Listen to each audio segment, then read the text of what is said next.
I'm here with Rick, and Rick called in a report of a UFO being seen here in Ashland, Ohio. Rick, could you describe, basically what you saw? Yeah, it was a big gray uh, object, and I didn't know if it was a plane. It was just a lot of bright lights. Um, it was coming from the southwest. About what time was this? It's about 11:30 at night. Okay. So what were you doing about that time at night? Just driving home, and and I was going to take my dog for a walk and everything. And as I was coming outside with the dog, that's when I saw the bright lights with the gray object. Okay, so you said it was in the southwest. So yeah, right over that way, the Okay, so it was southwest. about coming right in through the trees up in here. Exactly. Okay. About how long did it last? A couple of minutes, and Okay. then it just disappeared. Okay. Yeah, it just went right straight up and out into space. Have you had any other experiences along the same line? No, this is the first time. Okay. Yeah, Well, we'll see what we can come up with for an answer with you. fantastic. Okay, thank you. Thank you. Typically, when I start an investigation, it begins with some groundwork that I lay in my home office. My home office here is a room 12 by 12, packed with shelving units. It's got 2 computers and 5 monitors. Believe me, this room is so packed, my poor little terrier has problems finding a place to lay, and she circles around and around the room for a while until she eventually finds one. The case we're working right now is dealing with a aerial object, so I like to eliminate the knowns first. One of the things I like to do is check out the weather conditions through a website in this case called Wonderground. The date of the event was September 27th, 2013 at 11:30 p.m. Since the witness was in Ashland, Ohio, Mansfield happens to be the closest reporting weather station. When I go into the computer monitors, I've got the Wonderground website pulled up, and Mansfield reporting at 11:52 p.m. They're saying that the winds were from the east at, in this case, 5.8 miles per hour. The skies were clear. The presence of cloud cover in this case is extremely important because cloud cover indicates the object is most likely below, in this case, cloud height. That would more than likely eliminate, in this case, satellites or planets.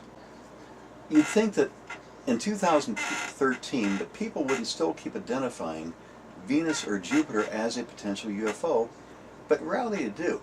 This is why I like to also go back and eliminate celestial objects.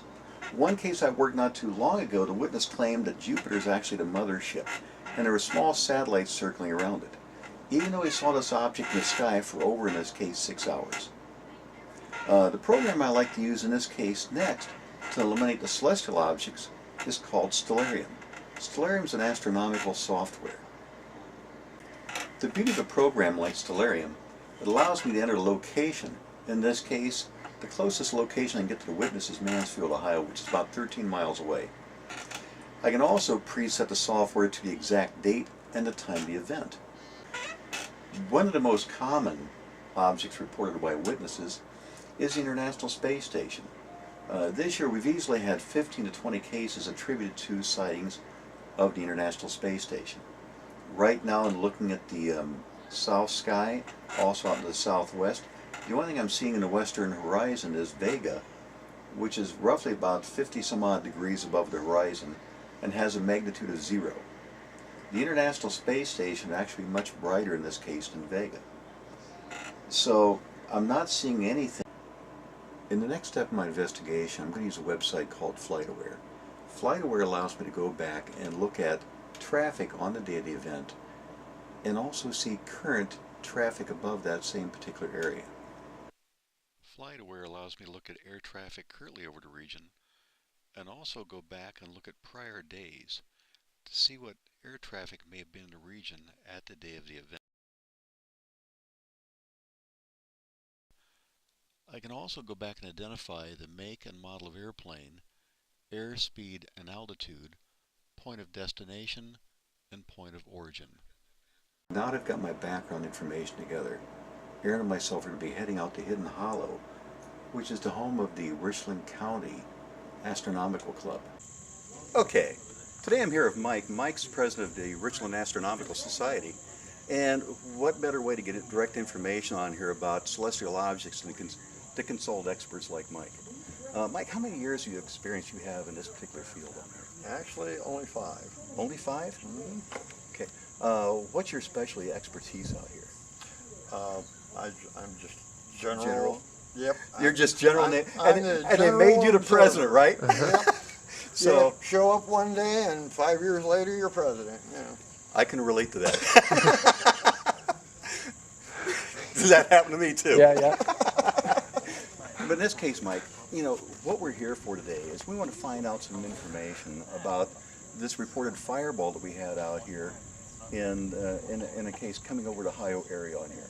And I thought, let's turn to you because I understand you've got some first-hand information. Mm-hmm.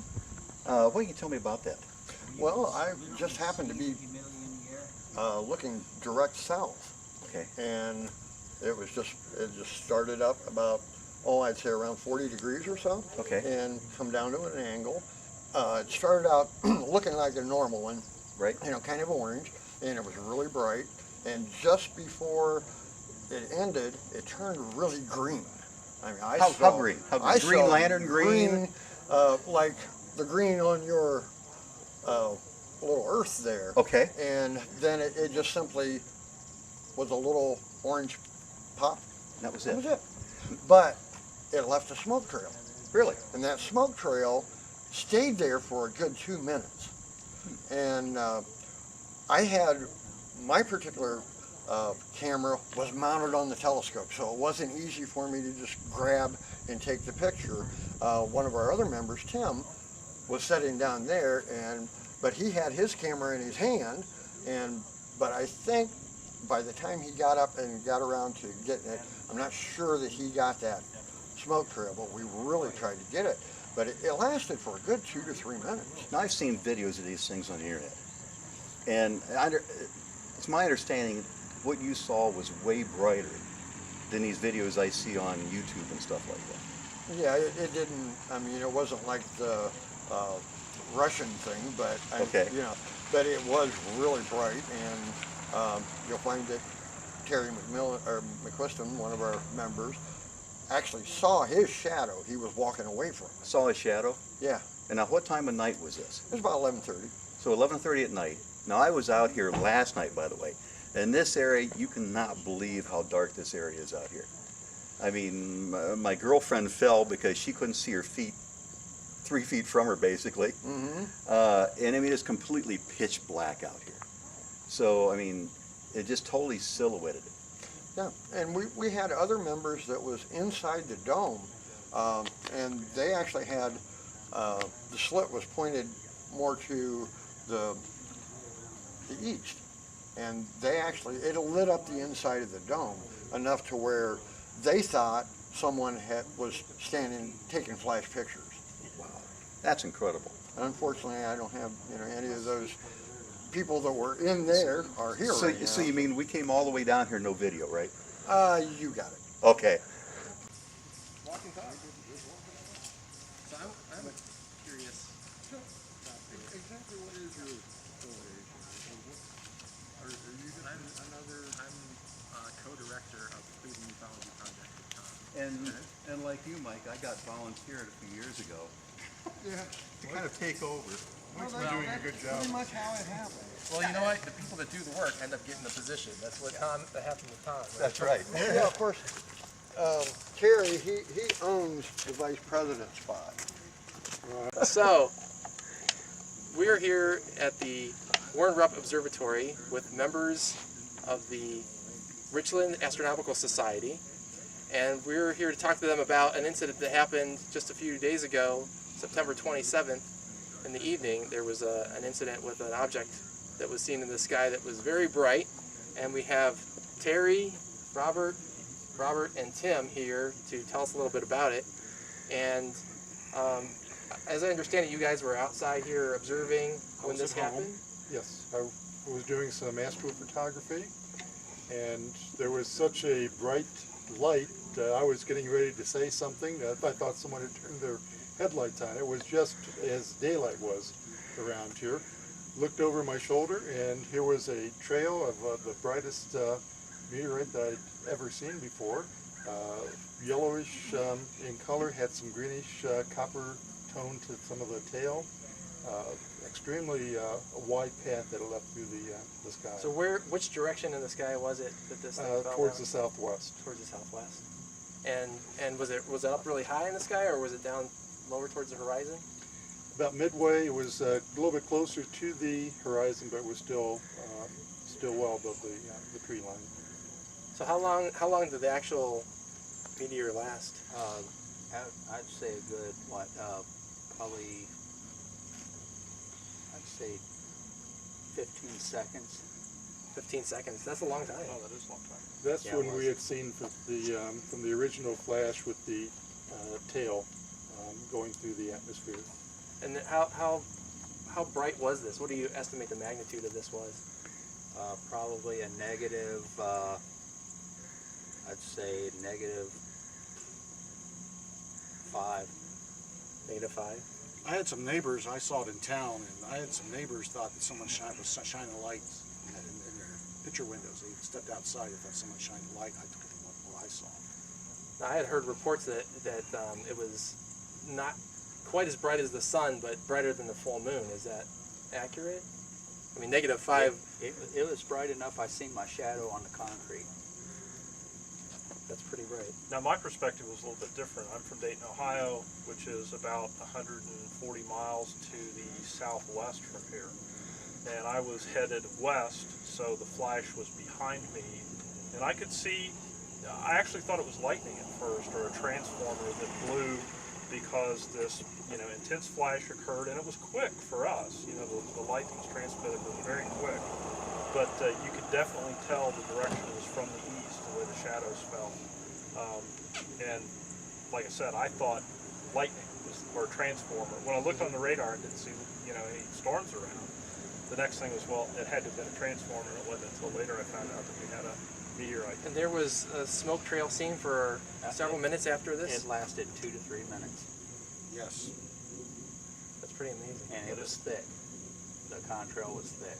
I've seen that once before. It's pretty impressive to see something that lasts that long in the sky. It's not like a regular meteorite or a meteor, sighting. It's something that lasts so long, and you see the evidence of it for such a longer period of time. The brightness and how it just illuminated everything around us. It was like it was daylight again. Were people really excited about this? I heard there was some. Yeah, there was some cheering up there around the campfire. We had just got through doing a program for the group earlier that night, and they hung around, and it was like cheering and stuff. I was observing through my telescope over here in the corner here, and I had turned around to switch eyepieces. All of a sudden, the concrete just lit up to where I could see my shadow, and I turned around, and the way it looked when I seen it, it looked like it lit up. There was a break to where I could see black, like it went back out into space again, and then came back in and relit. Oh, really? Do you think it skipped, or do you think it looked like it skipped? Really? Huh. That's interesting. I've never seen anything like that. That's what I saw, pretty much. Really? Huh. So I had also heard reports, I don't know if any of you had heard this, there was an incident that happened in Peebles, Ohio, where there was a house that caught fire, and 2 people were killed in the fire. And somebody had reported that something that night hit their house, or that they had seen something hit their house coming from the sky. And I guess there was speculation that it could have been part of this object that hit their house and caused the fire. I don't know if anybody had heard anything about that, or so we'll have to follow up on that some more. But yeah, sounds like a very interesting event.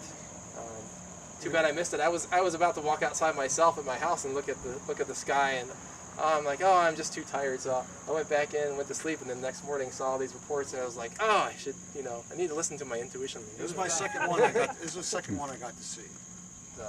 About the time frame is probably like around 11:34. Yeah, fairly early in the evening. I had 11:33, but I could be, like I said, my watch isn't correct. Well, it sounds like an interesting event, and thanks for telling us all about it. Well, thank you very much. We're getting multiple perspectives as we walk around the Warren Rupp Observatory out here. And I made contact with Bruce out here. Bruce is the observatory director. And Bruce was inside the dome out here. And right now you can see it's fairly light inside this dome. But Bruce, I think you said it was totally different than Yes, the 27. it was about 11:30 at night. We had all the lights shut off in here, and we had a small group of guests that came down from the Richland County, some business group was down here. And we were just brought the lift down to take some more users back up on the lift, when all of a sudden outside this bright light went off. And it's almost like if somebody was outside and turned their car bright head beams on. Because people were getting ready to start yelling at them for, turn your lights off. Turn your lights. I saw the signs as I drove in out here. Make sure your parking lights are on. And everybody out here has what, red flashlights as they're walking around too? And about 2 seconds after that, or maybe 10 seconds later, Terry comes running in and says, "Come out here, look at this real quick. You can still see the trail. The ion trail from that bullite was still." Did you make it in time? No, because I was on the left driving this, and there's people coming on board to take them up, and I've seen one. I've seen them all. I've been up on that lift too, and I know it takes a while to get down because when they took me up in here last year, I was, how high is that lift? It takes you about 20 feet up. 20 feet up, and I knew every 20 feet because I'm over 6 foot. So I was over 26 foot up in the air, and it's just wobbling around. I kind of felt it, and I'm a little bit uneasy, but but I know how long it takes to get down from that lift on. Yeah, it takes about maybe a minute and a half, 2 minutes or so to come down. So other than that, it was a very bright light. We've seen a couple down here, but I don't think I remember anything lighting up the inside of the observatory. How dark really is it inside this dome?